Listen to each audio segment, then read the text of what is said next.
Bonjour, bonsoir chers compatriotes, vous tous qui nous suivez sur www.tchangou.com, la web TV, la culture de l'excellence, Télé Tchangou bien entendu, même à Kinshasa sur nos chaînes partenaires. Eh bien, vous avez compris, je suis dans un aéroport, donc nous avons quitté Bruxelles, Paris, et maintenant nous sommes à Francfort. Vous avez compris que c'est en Allemagne, direction finale Malabo en Guinée équatoriale, où nous allons suivre pour vous la campagne électorale et l'élection présidentielle du 24 avril. Eh bien, comme vous le savez très bien, Malabo, c'est Guinée équatoriale. Guinée équatoriale, c'est donc le président d'exercice, c'est Théodore Obiang Nguema. Eh bien, nous aurons le plaisir de vous faire vivre tout ce qui va se passer sur place depuis Télé Tchangou en direct. Vous pouvez suivre sur nos pages Facebook, sur YouTube et ainsi de suite. Et j'ai rencontré des confrères qui sont venus de partout. Il y en a qui sont venus d'Africa numéro 1, de TV5 Monde, d'Africa News, de RFI, d'autres magazines comme Panafrica et ainsi de suite. Alors j'ai Thierry, je ne sais pas Thierry si tu peux arriver parce que toi tu as au moins une expérience de la Guinée équatoriale pour essayer un peu de préciser à nos nombreux internautes, spectateurs et téléspectateurs quel est le climat du pays où nous allons, qu'est-ce qui va se passer concrètement.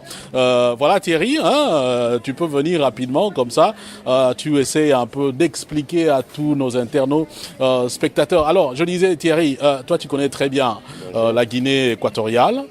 Finalement, qu'est-ce qui nous attend là-bas sur place? Peut-être préciser un peu l'ambiance qui y règne, même si tout le monde sait que c'est une ambiance de campagne électorale. Oui, bonjour d'abord et merci de m'accorder la parole. Je peux juste vous dire que la Guinée équatoriale, pour le moment, il y a une effervescence réelle parce que c'est une des élections les plus libres qui va s'organiser dans ce pays depuis que l'espace politique a été libéralisé, parce qu'il y a une opposition qui s'est positionnée aussi clairement. Mais bon, le climat, il est bon. Il est bon et on attend que les candidats s'expriment. Et on attend aussi que la population s'exprime réellement. J'espère que tout va se passer dans le calme et que la population, la démocratie équato-guinéenne gagnera. Voilà, la population gagnera. Pour ceux qui ne connaissent pas la Guinée équatoriale, est-ce que tu peux nous la situer, peut-être aussi donner sa densité en termes de population et ainsi de suite? La Guinée équatoriale est située en Afrique centrale. Donc c'est un pays qui a la frontière avec le Gabon et le Cameroun sur sa partie continentale, parce qu'il faut savoir que la partie continentale est sur le continent naturellement, mais la capitale Malabo est située sur l'île de Bioko. C'est une île isolée au niveau on appelle ça la golfe de Guinée. Donc c'est une capitale, la population de la capitale c'est peut-être 40 000, 50 000 habitants. Le plus gros de la population est sur la partie continentale. Et la population totale de la Guinée équatoriale c'est 1 million 100 000 habitants, plus les étrangers, les Camerounais qui sont nombreux là-bas et les Congolais. Ça peut faire environ 1 200 000 tout au plus la population. Donc on peut dire que la population votante, c'est dans les 500-600 000 habitants qui vont se prononcer. Donc on pourrait dans ce cas-là peut-être espérer des résultats qui tomberont rapidement compte tenu de la taille de la population qui va élire. Oui, ça dépend du mode de vote qu'ils ont mis. S'ils ont mis un vote électronique, ça peut aller très vite. Mais si c'est un comptage manuel, de toute façon ça ne prendra pas plus d'une semaine.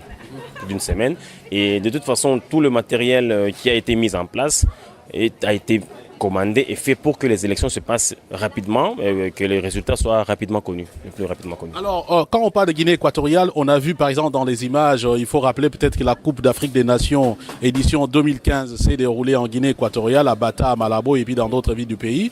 On a vu un semblant comment un certain niveau de développement, du moins en ce qui concerne les infrastructures. Finalement, comparé à d'autres pays, quel est le secret justement de la Guinée pour arriver à ce genre de résultats du point de vue je ne dirais pas économique, mais en tout cas du point de vue du visuel, de ce qu'on a vu en termes d'infrastructures, notamment les routes, les constructions et ainsi de suite. Vous savez, la Guinée équatoriale est parmi les pays africains qui ont mis à profit réellement le boom pétrolier qu'il y a dans la sous-région. Le président Obiang Nguema, et là c'est quelque chose qu'il faut féliciter, il ne faut pas s'en cacher. Et il s'est dit que le fruit et le bénéfice du produit pétrolier du pays doit bénéficier d'abord aux Équato-Guinéens. Et il a investi dans les infrastructures routières, hospitalières, hôtelières, de telle sorte qu'aujourd'hui, la Guinée équatoriale est capable d'accueillir toutes sortes de sommets. Donc même à l'improviste, vous avez parlé de la Coupe d'Afrique, beaucoup de pays africains n'ont pas pu accepter de le prendre pendant juste un mois à l'avance. Mais la Guinée équatoriale, comme il y avait déjà toutes les infrastructures, a été capable de le faire. Maintenant, c'est qu'on attend peut-être maintenant que cela se traduise aussi dans le social, le vécu quotidien de la population. Bon, maintenant, là, c'est une autre question, mais au moins, pour ce qui est des infrastructures, on peut dire que le président Biangema a réellement investi dans les infrastructures dans ce pays. Maintenant, comme je dis, on attend que cela se reproduise sur le social de la population. Bon, ça, ce sont maintenant les politiques qui vont décider de ça à l'avenir. Mais je pense que l'Afrique peut être fière des réalisations sous le plan infrastructure qui se sont passées en Guinée équatoriale. Merci Thierry, ben, certainement on sera ensemble à Malabo où on va suivre peut-être aussi dans d'autres villes où on va suivre l'élection présidentielle du 24 avril, donc c'est dans quelques jours ici. Nous allons aussi sur place réaliser beaucoup de reportages sur vous, que ce soit dans le domaine, disons dans différents domaines, pour vous parler un peu de la vie en Guinée équatoriale, plus précisément à Malabo où on va atterrir dans quelques heures. Et ce reportage continue. Je vous dis que pour le moment nous sommes à l'aéroport de Francfort. Francfort, c'est donc en Allemagne, direction Malabo. Voilà, je suis Fabien Varkou, et vous retrouve tout à l'heure.